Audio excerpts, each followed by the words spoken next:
se udeleži te izjave, ki jo podajava skupaj z kolegom Dejanom Kalokom. Kot veste, sva obadva tudi člana KNOVS-a. V nadaljevanju želim predstaviti razloge za vložitev kazenske ovadbe zaradi suma izdaje tajnih podatkov. Tukaj več ne gre samo za zlorabo KNOVS-a v politične namene, ampak so ogrožene tako delovanje obveščevalno-varnostnih služb in nenazadnje tudi nacionalna varnost. Kot člana KNOVS-a sva dolžna naznaniti ta sum kaznivega dejanja, kajti interes države je zagotovo pomembnejši in v tem primeru so, kot sem povedala, ogrožene ene pomembne, bistvene stvari, ki se v tej državi ne bi smele dogajati. Gre namreč za to, da je bilo kršenih kar nekaj členov tako kazenskega zakonika, zakona o tajnih podatkih, zakon o parlamentarnem nadzoru obveščevalnih in varnostnih služb, kot nenazadnje tudi poslovnik KNOVS-a. Zakaj pravzaprav gre? Da malo ožje objasnim, nekaj podrobnosti več bo povedal kolega Dejan.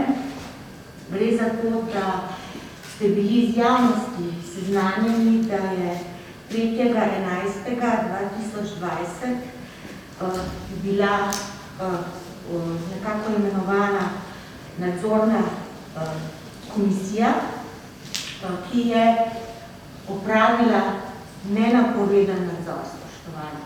Šlo je za nenapovedan nadzor, posledice pa so bile naslednje, da ste iz medijev lahko podrobno izvedeli, zelo natančno, kaj je bil predmet nadzora in kje je bil predmet nadzora.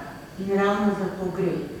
Gre za izdajo podatkov in glede na to, da se ve, kdo je bil v nadzorni skupini, je nekako tudi sum tega kaznivega dejanja precej zložen na posamezne osebe.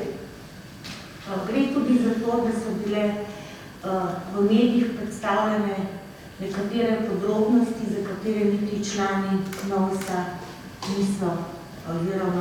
nismo vedeli. Skratka, gre za popolno zlorabo KNOVS-a, ki se v neki demokratični družbi ne bi smela zgoditi. Tako da sedaj predajam besedo kolegu Dejanu Kaloku. Vsekakor pa si v Slovenski demokratski stranki ne želimo, da je 10. sedež KNOVS-a tisti sedež, ki ga imajo predstavniki medijev. Tako se pač delati ne da. KNOVS ima jasne naloge, jasna pooblastila in tudi jasno sestavo. Toliko iz moje strani, več pa Dejan Kalok. Pozdravljam tudi z moje strani, kolegica Jani Bah, Žibert, hvala lepa za to uvodno predstavitev kazenske ovadbe. Moram poudariti, da gre zoper neznanega storilca, je pa res, kot je kolegica izpostavila, najverjetneje za člana Komisije za nadzor obveščevalnih in varnostnih služb. Seveda zaradi kaznivega dejanja izdaje tajnih podatkov po 260. členu kazenskega zakonika. Te kazenske ovadbi je seveda tudi predložen predlog izvedb posameznih preiskovalnih dejanj. Kot priče tudi predlagama kot predlagatelja te ovadbe predstavnike nadzorovanih služb, ki so bili na posamičnih nadzorih, naj oni povedo, v kakšnem obsegu je dejansko do izdaje tajnih podatkov dejansko prišlo. Kot je kolegica dejala, dva medija sta sinhrono, se pravi v istem dnevu, nekaj ur po opravljenih nadzorih na generalni policijski upravi, na Nacionalnem preiskovalnem uradu ter na Sovi, poročala zelo vsebinsko, z točnimi informacijami, ki ne puščajo nobenega dvoma, da je zaenkrat še neznani storilec to storil iz zelo oženega kroga petih ljudi, ki smo bili tam na nadzori, se pravi 4 predstavniki oziroma 4 člani KNOVS-a ter sekretarka. Od tega smo mi 2 predlagatelja, da se pravi ta krog se bolj zloži na potencialno 3 osumljence. To je, kot rečeno, delo specializiranega državnega tožilstva. Jaz bi rad opozoril še na nekaj.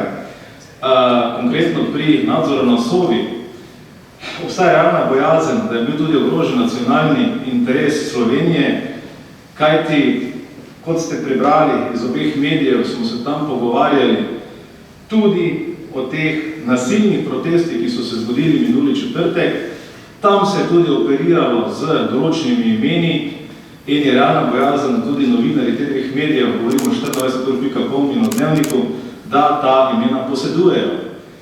Zdaj, glede na to, da se je na 24 ur pojavil članek 15:10, se pravi 10 minut čez 3 uro popoldne, mi smo pa z nadzorom na Sovi končali ob 3:30. Se pravi, če potegnemo iz tega logičen sklep, pomeni samo to, da je nekdo ali predhodno seznanil novinarje, tisti, ko je seveda vedel, kaj se bo spraševalo in kje so teme nadzora, ali pa celo, Bog ne daj, da živimo v taki državi, da je bil celo nekdo članov KNOVS-a ozvočen.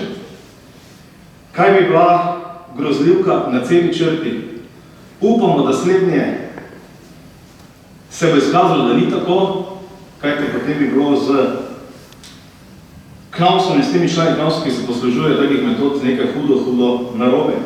Zdaj, kot veste, je zagrožena kazen za izdajo tajnih podatkov do 3 let zapora, tako da mislim, akteri, ki so še zaenkrat okarakterizirani kot neznani storilci, jih morajo to vrstne metode zelo skrbeti, kajti člani KNOVS-a, ki smo bili na tem nadzoru, smo zavezani obligatorno, da so zadeve, ki jih pri nadzoru poizvedujemo, smo z njimi seznanjenimi, držimo zgolj in samo zase.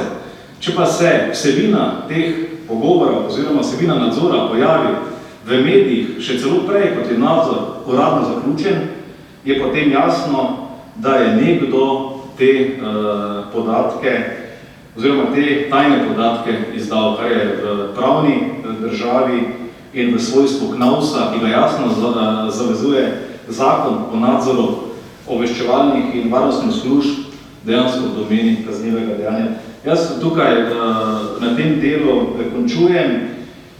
Upam, da bo specializirano državno tožilstvo z posebno skrbnostjo preučilo to vadbo, ker mislim, da gre za zgodovinsko odtekanje podatkov na samem nadzoru, zgodovinsko seveda v kontekstu obsega izdaje tajnih podatkov, kot še enkrat rečeno, kar v 3 nadzorovanih službah so potem ti podatki pricrljali v javnost oziroma v omenjena medija in to še enkrat detaljno, vsebinsko, povsem natančno. Hvala za vašo pozornost, glede na to, da je to bilo v kontekstu izjave za javnost, se vam zahvaljujem in lep dan naprej.